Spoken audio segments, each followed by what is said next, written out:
O conhecido filósofo Schopenhauer disse certa vez: observei que o caráter de quase todos os homens parece particularmente adaptado a uma certa idade da vida, de modo que nela apresenta-se de forma mais proveitosa. Alguns são jovens amáveis, e depois isso passa, outros homens enérgicos e ativos, dos quais a idade rouba todos os valores. Muitos se apresentam mais favoravelmente na velhice, quando são mais indulgentes por serem mais experientes e serenos. Percebeu aqui a declaração inicial? O caráter de quase todos os homens parece particularmente adaptado a uma certa idade da vida.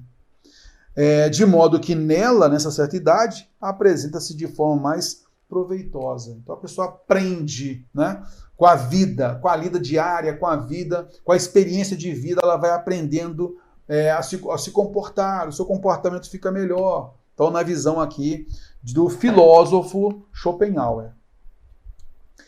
Tratando-se de um texto argumentativo, a observação correta é...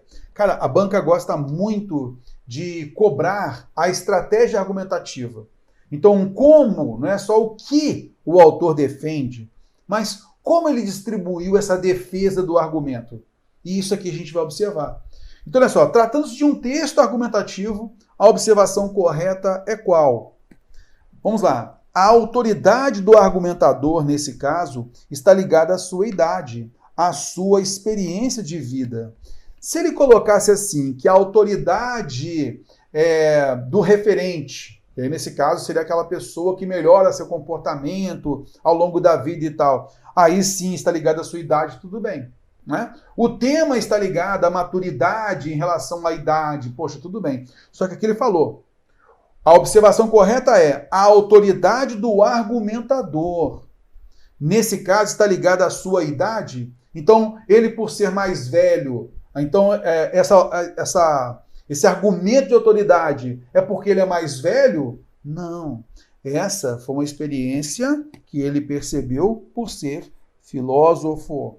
A autoridade está em dizer que ele é um filósofo. Argumento autoridade aqui. Ele é um filósofo. O conhecido, não é qualquer filósofo também não, tá? O conhecido filósofo Schopenhauer. Então isso que ele diz aqui tem muito valor, porque ele é uma autoridade, ele é um filósofo. Aí nós trabalhamos o argumento de autoridade como estratégia argumentativa. Tudo bem? E não pela idade que ele tem, tá? Não é pela idade que ele tem, mas pelo seu ofício. Ele é um filósofo. Então não é pela sua idade. A autoridade do argumentador está ligada à sua idade? Não. Ou à sua experiência de vida? Não. Pelos seus estudos, pelas suas pesquisas como filósofo. É isso que dá autoridade ao texto. Letra B. O argumentador do texto é uma pessoa individual representativa de um grupo. Então, aqui que se quer dizer, tá? Muitas vezes se parte de um indivíduo para se observar algo no todo, tá? Que é chamada indução, beleza?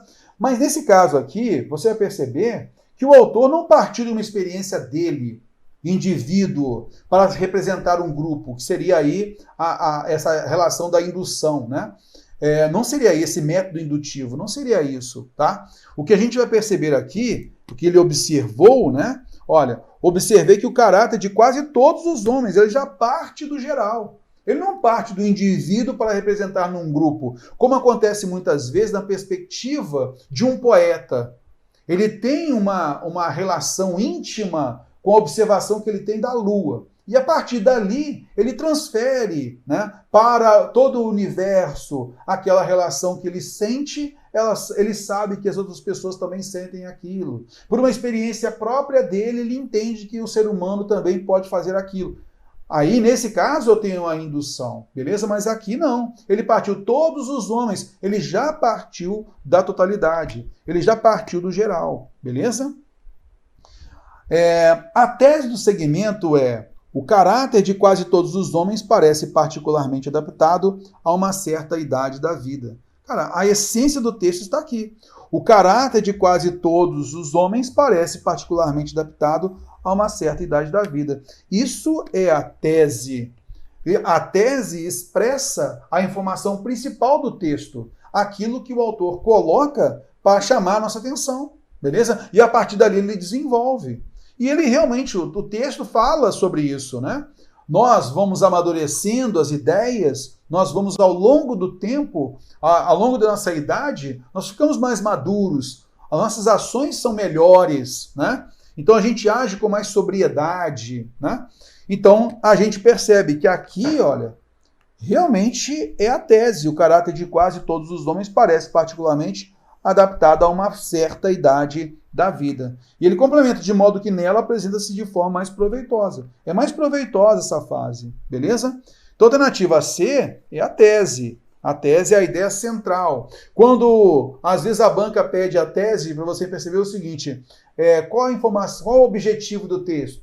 Você entendendo onde está a tese, você consegue perceber o objetivo do texto, tá? Qual a ideia central do texto? Você identificando a tese, você consegue também chegar a essa ideia central do texto, tudo bem? A tese apresentada no texto se mostra como uma certeza. E aí você vai notar aqui, né? Olha, o caráter de quase todos os homens parece. Não tem certeza não, parece, é possível, né? Há uma ideia de possibilidade, não de certeza. Os argumentos presentes no texto são originais e alheios. Veja que ele falou que partiu de uma observação dele, olha. Ele parte de uma observação dele. Eu observei que o caráter de quase todos os homens parece particularmente adaptado. Eu observei. Não foi uma observação alheia. Tudo bem? Por isso, nós notamos que a alternativa C é a correta.